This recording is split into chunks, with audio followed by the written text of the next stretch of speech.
İnsanın immun çaşmazlığı virusu strukturuna görə nə qədər sadə olsa da, göstərdiyi təsirə görə bir o qədər qəddardır. Bu xəstəliyin ilk fiksasiya olunması homoseksuallarda 1970-ci illərə təsadüf etsə də, ancaq 1983-cü ildə səbəbkarı Luc Montagnier tərəfindən aşkarlandı. Təkcə Rusiya Federasiyasında 1 milyondan çox insanın immun çaşmazlığı virusuna yoluxan var. Bu rəqəm daim artır. Hər dəqiqə bu virusa dünyada 5 insan yoluxur. Hər kəsin sağlamlığında immun sistemi vacib rol oynayır. Bu müdafiə sistemi olmasaydı, istənilən sıyrıq və infeksiya ölümcül olardı. Onun tərkibində ağ qan hüceyrələri, T limfositlər var ki, müxtəlif xəstəliklərlə mübarizə aparırlar. İnsanın immun çaşmazlığı virusu isə ancaq bu hüceyrələri zədələyərək orqanizmi müdafiəsiz qoyur. Bu virus T limfositlərin tərkibinə keçərək orqanizmi insanın immun çaşmazlığı virusunun istehsalı fabrikinə çevirir. İmmun sistemin zəifləməsi orqanizmin adi halda yoluxmayacağı adi xəstəliklərdən məhv olmasına gətirib çıxarır.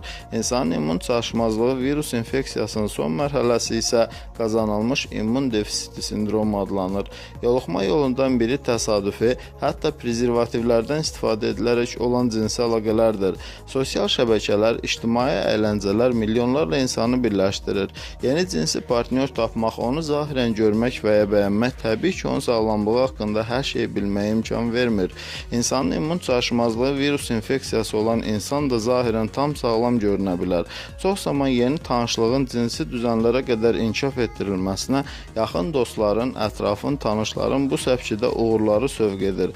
Amma təsadüfi cinsi əlaqələrdən sonra insanın etdiklərinə peşman olması isə yoluxa biləcək xəstəliklərin də peşman olacağına və insanı yoluxdurmayacağına dəlalət etmir.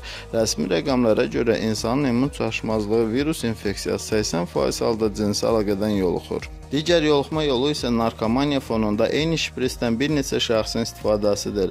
İnsanlar özlərinə təskinlik vermək üçün yüngül narkotik vasitə kimi dəyərləndirdikləri vasitələri çəkməklə başlayır. Sınaq etdikləri vasitədən vena daxili inyeksiya variantına gedən yola qədəm qoyurlar. Bu isə insanın immun çaşmazlığı virus infeksiyasına yoluxmağın ən kəsə yoludur. Hər istifadə olunmuş doping, alkoqol, içki özünü tənqidi söndürərək təsadüfi cinsi əlaqələr baxımından ehtiyatsız qərarlar verməyə və düzəldilə bilinməyən nəticələrə səbəbkardır.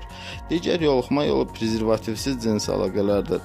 Cinsi əlaqənin növündən asılı olmayaraq, əgər o qorumasızdırsa, onda insan nəinki insanın immun çaşmazlığı virus infeksiyası ilə, o cümlədən cinsi keçə bilən venerik xəstəliklərlə də yoluxma riskindədir. Bunun isə son nəticəsi sonsuzluqdur. Başqa bir yoluxma yolu çox insanlara istifadəsi nəzərdə tutulan qeyri-steril alətlərdən istifadə edərək tibbi müdaxilələr, piercing, döymələr, manikür və təraş etməkdir. Bir yoluxma yolu isə yoluxmuş anadan hamiləlikdə, doğuş zamanı və döşlə qidalandırarkən övladınadır. Hazırladı Rauf Kazımov, həkim, uroloq.